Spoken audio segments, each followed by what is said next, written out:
les 3 grains de riz.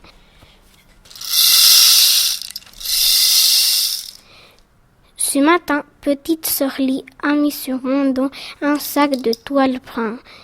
Dans ce sac se tiennent bien serrés tous les grains de riz que ses parents ont récoltés précieusement dans la plaine à côté du grand fleuve.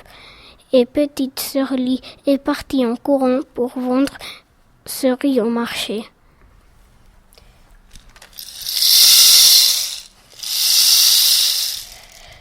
Petite sœur Lie court, mais soudain, un canard sauvage se pose devant elle.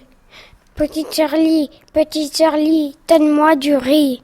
Moi, avec le riz, j'efface les ennuis. Petite sœur Lie ne doit pas gaspiller ce riz. Elle doit le vendre car ses parents ont besoin d'argent. Mais elle trouve extraordinaire qu'un canard soit capable de tant de bonté. Alors elle ouvre doucement le sac de toile brune et c'est avec plaisir qu'elle offre une petite poignée de riz à un canard si gentil. Et le canard s'envole en lui disant merci.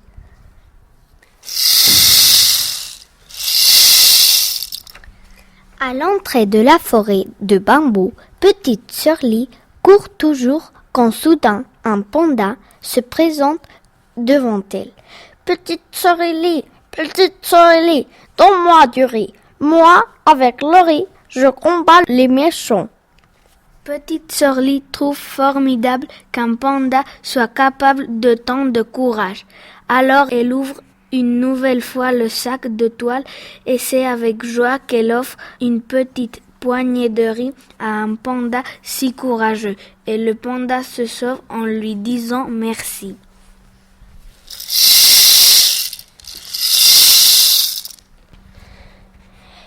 Petite sœur Lie, Lie court en milieu de bambou. Bah ainsi l'interpeller. Petite sœur Lie, sur les petites sœur Lie, lisons moi de riz. Moi avec le riz, j'ai fabriqué des trésors.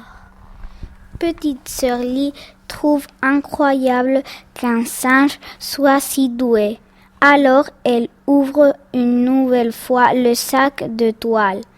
Et c'est avec admiration qu'elle offre une petite poignée de riz à un singe aussi adroit. Et le singe se sauve en lui disant merci.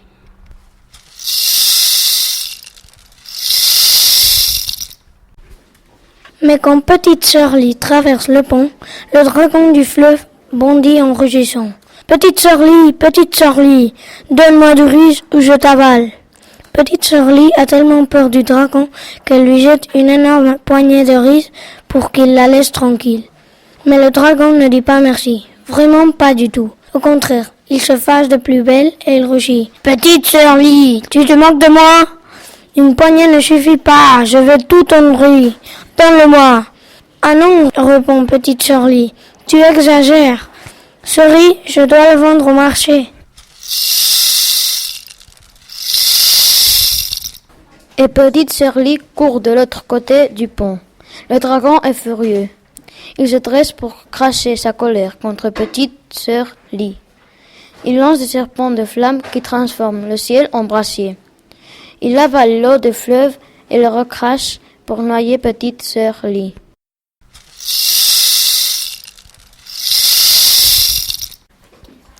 L'eau du fleuve monte au pied de petite sœur Lie à ses mollets, à sa taille. Petite sœur Lie est secouée par le courant. Elle essaye de nager. Elle lutte pour ne pas se noyer. Mais hélas, son sac se déchire et les grains de riz sont emportés par l'eau en furie. Petite sœur Lie s'agrippe à une branche de bambou. Petite sœur Lie a froid. Petite sœur Lie a peur. Petite sœur Lie a tout perdu.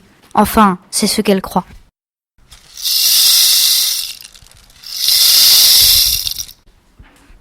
Mais le canard sauvage passe au-dessus d'elle. Petite sœur Lie, Pour toi, j'ai gardé un grain de riz. Et il le crache dans l'eau en chantant. Petit grain de riz, efface les ennuis de petite sœur Lee. Au contact de l'eau, le grain de riz grossit. Il se transforme en un bateau de nacre. Vite, petite sœur Lee, monte dedans. Et là, petite sœur Lee ne sait pas naviguer. Elle va droit vers le dragon, qui la regarde arriver, prêt à la trotter. Petite sœur Lee a froid. Petite sœur Lee a peur.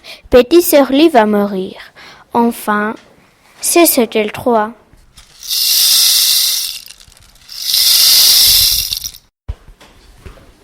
Mais le panda surgit à travers des branches de bambou. Petite sœur Lee, pour toi j'ai gardé un grain de riz. Vite, il le lance dans la gueule du dragon en chantant. Petite grain de riz, sauvez petite sœur Lee du méchant dragon. Aussitôt le grain de riz devient long et piquant. Il se transforme en une immense épine qui fonce comme une flèche et vient se planter dans la gorge du monstre.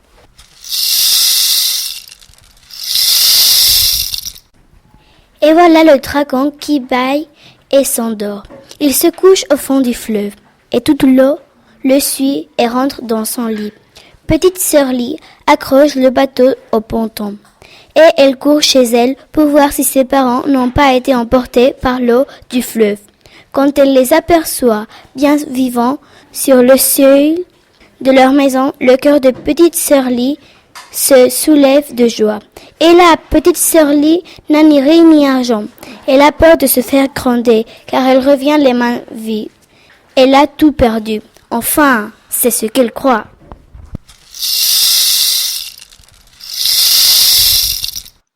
Mais les singes sautent autour d'elle. Petite sœur Lee, moi aussi. Pour toi, j'ai gardé un grain de riz. Et il le tend à petite sœur Lee en chantant. Petite grain de riz, transforme-toi en trésor pour petite sœur Lee. À peine le grain de riz est-il dans les mains de petite sœur Lee, qu'il devient d'un bleu profond, se met à briller. Il se transforme en un énorme saphir.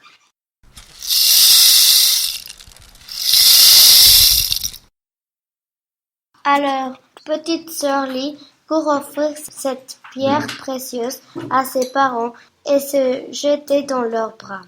Quelle joie pour les parents de petite sœur Lee de retrouver leur fille.